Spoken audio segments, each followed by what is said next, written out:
தமிழ் வாழ்க, தமிழர்கள் வாழ்க வளமுடன். இந்திய கலாச்சாரத்தின் வழியே சவுதியின் பயணம். சவுதி நாட்டு நடிகர் ஹாஷிம் அப்பாஸ் இந்திய கலாச்சாரத்தின் மீது கொண்ட காதலால் இந்தி மொழியை கற்று இந்திய படத்தில் நடித்துள்ளார். இந்திய பிரதமருக்காக பாடல் பாடி கலாச்சார பாலத்தை உருவாக்கினார். 2008 இந்திய ஐடி நிறுவனத்தில் பணிபுரியும் போது இந்தி கற்று சக இந்திய ஊழியர்களுடன் நெருக்கம் வளர்த்தார். சவுதி அரேபியாவின் விஷன் 2030 திட்டத்தின் கீழ் உருவாகும் கலாச்சார இணைப்புகளின் ஒரு அடையாளமாக அவர் கருதப்படுகிறார். அப்பாஸ் 2023 மலையாள படமான கொண்டேட்டி பூரமில் நடித்தார்.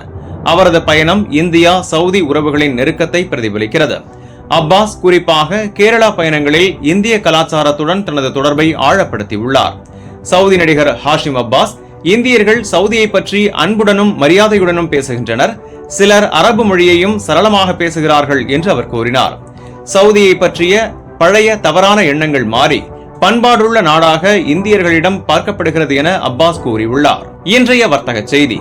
சவுதி ரியாலுக்கு நிகரான இந்திய ரூபாயின் ஆன்லைன் மதிப்பு ரூபாய் 23.07, ஸ்ரீலங்கா ரூபாயின் ஆன்லைன் மதிப்பு ரூபாய் 80.32, அமெரிக்க டாலருக்கு நிகரான இந்திய ரூபாயின் மதிப்பு ரூபாய் 86.51, அதுபோல் இலங்கை ரூபாயின் மதிப்பு ரூபாய் 301.19, ஒரு யூரோவுக்கு நிகரான அமெரிக்க டாலர் 1.17 என்ற மதிப்பில் உள்ளது. இனி இன்றைய தங்க விலை நிலவரத்தை பார்ப்போம். சவுதி அரேபியாவில் 22 கேரட் 1 கிராம் 380 ரியால்கள், ஒரு பவுன் 3040 ரியால்கள். இந்தியாவில் 22 கேரட் தங்கம் 1 கிராம் ரூபாய் 9160 என்ற அளவிலும், ஒரு பவுன் ரூபாய் 73,280க்கும் விற்கப்படுகிறது.